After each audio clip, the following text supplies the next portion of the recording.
viewpoints, moving scenes around. For example, the original manuscript as it stood in late 2007 had 3 different narrators, 3 different points of view that it was following. And on the advice of an editor, whom Carol Gorman very kindly recommended, I cut down the extra viewpoint. I settled on just the human and the monster and merged the material from the 3rd viewpoint into the other 2.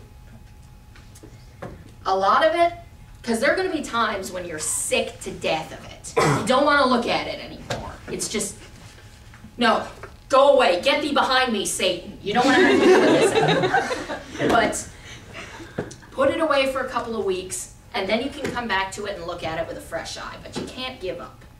And, yep, 1 year write it, 3 years to turn it into something possibly readable.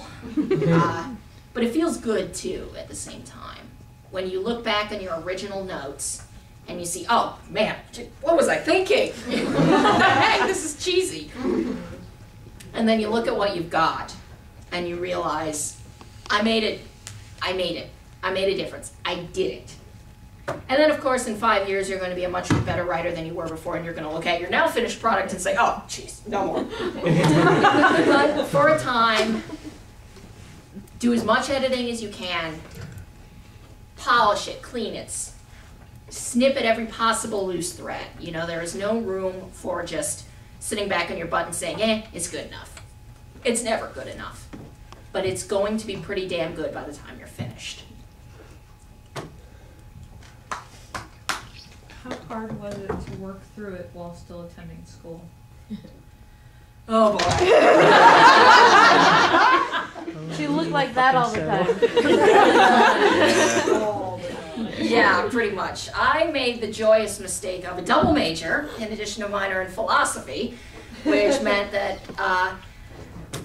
Professor Lamos, you're here right now, aren't you? Well, do you remember all those times when I was studiously taking notes in class?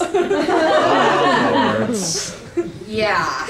Some of that writing I was doing might not have actually been reflecting on the Greek philosophers at hand. But I still passed. So let's let bygones be bygones, shall we? You really develop a lot, you spend a lot of time multitasking, that's for sure. And that's another reason I spent a lot of time writing after midnight. Term papers first, kids.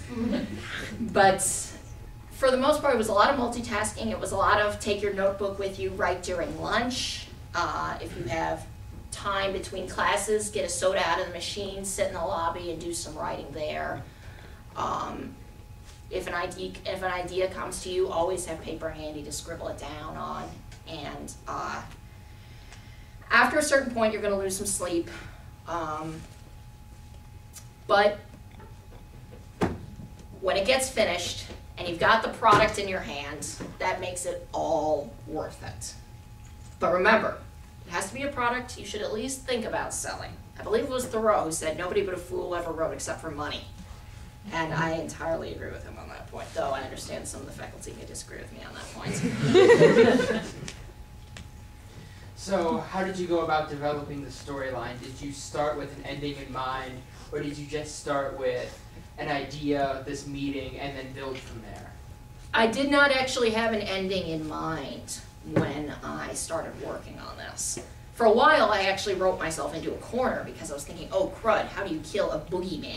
You know, what am I going to do having the embodiment of fear as my main villain?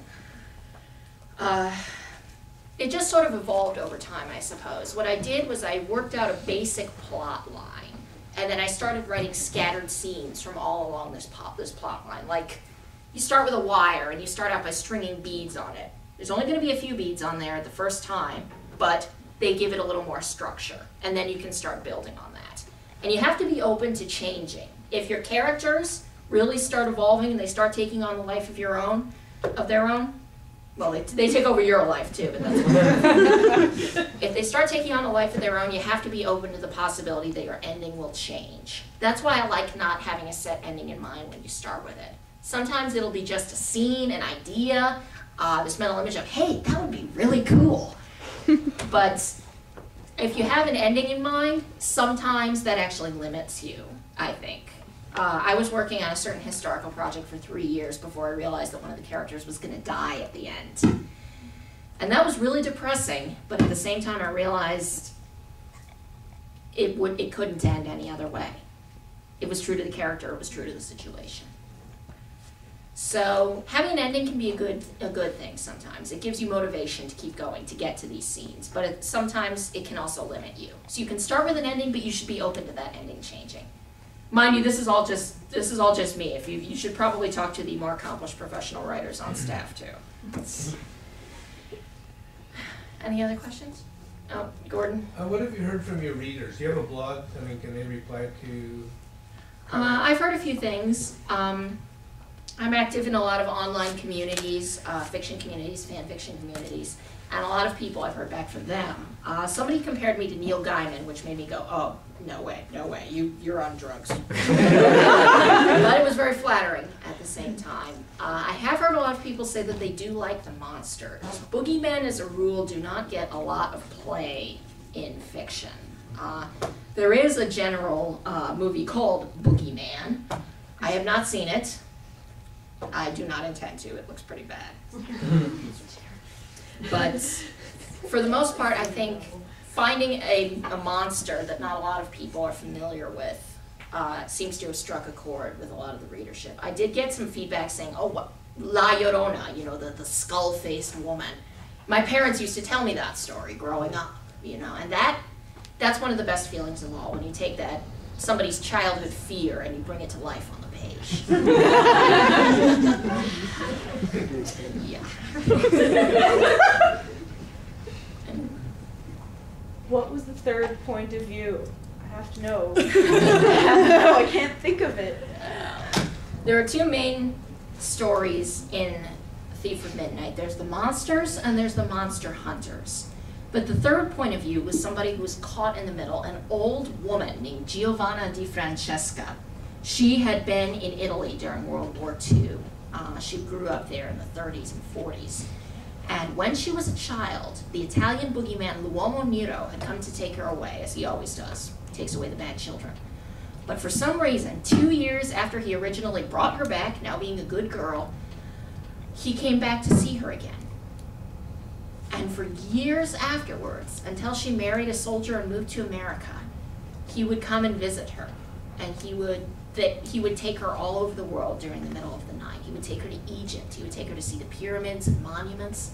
And they just talked. He needed somebody to tell him what to do.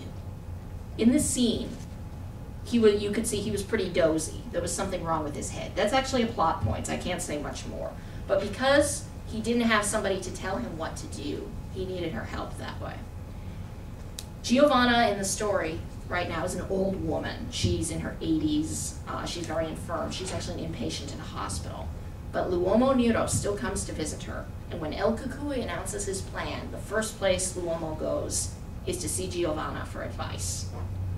She's sort of caught in the middle there between the human and the boogeyman. And she provides balance between them, I suppose. The third point of view followed her story. The problem was it was just too much. 3 narrators, 3 points of view, the audience's sympathies are divided. But she still appears in the book, and her story is still in there. I'm actually hoping that, you know, if I set up a website or something someday, I'm probably going to post some of the excised scenes that tell the story of Giovanna as a young girl traveling with the boogeyman. Special features, you know, the extra stuff, DVD outtakes.